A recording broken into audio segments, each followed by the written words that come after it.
Bon midi, j'espère que vous allez bien. Ah là là, je ne sais pas si vous avez pris connaissance de l'article dans la presse de lundi qui s'appelait « Le jour de la marmotte dans une banque près de chez vous ». C'est du sérieux. Dans le fond, c'est un article qui amène un rapport d'enquête qui a été commandé par la Commission des valeurs mobilières de l'Ontario et de l'OCRI, l'organisme canadien de réglementation sur les investissements. Il y a eu une enquête qui a été faite à la fin 2024 auprès d'environ un groupe de 3000 représentants en épargne collective. Dans l'industrie des services financiers, des représentants en épargne collective, c'est principalement des conseillers qui ont l'habileté de vendre et représenter des fonds mutuels comme placement. Et le résultat est préoccupant, vraiment. Écoutez, un représentant sur 4 affirme que des clients se sont parfois vus recommander des produits ou des services qui étaient contraires à leurs intérêts. 40% des représentants croient que les tableaux de bord, là, tu sais là, combien de clients tu as rencontré cette semaine, combien de cartes de crédit tu as vendues, combien de fonds mutuels, puis dans quel fonds tu les as placés, combien d'hypothèques tu as vendues. Donc, le tableau qui donne le constat des objectifs, qu'est-ce qui a été réalisé par rapport aux objectifs qui sont atteints, pour pas appeler ça des quotas.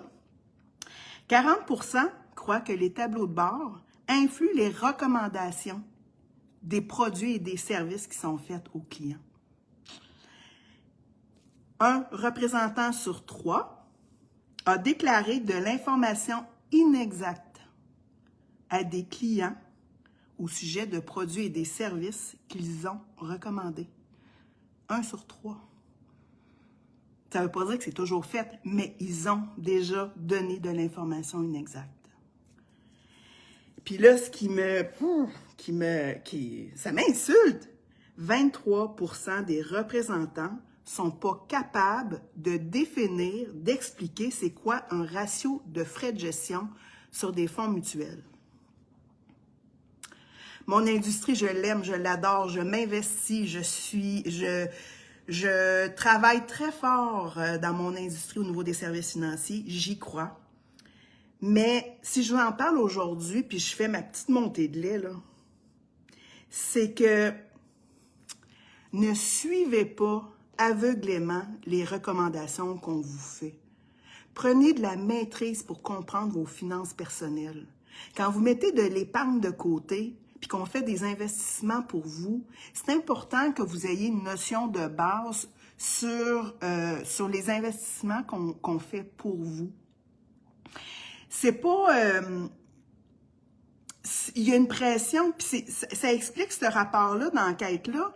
Pour moi, ça explique un petit peu la ligne qui est très mince entre le service conseil et les quotas de vente, les objectifs de vente qui, des fois, sont imposés par les employeurs. Donc, vous, c'est vos investissements, vos finances.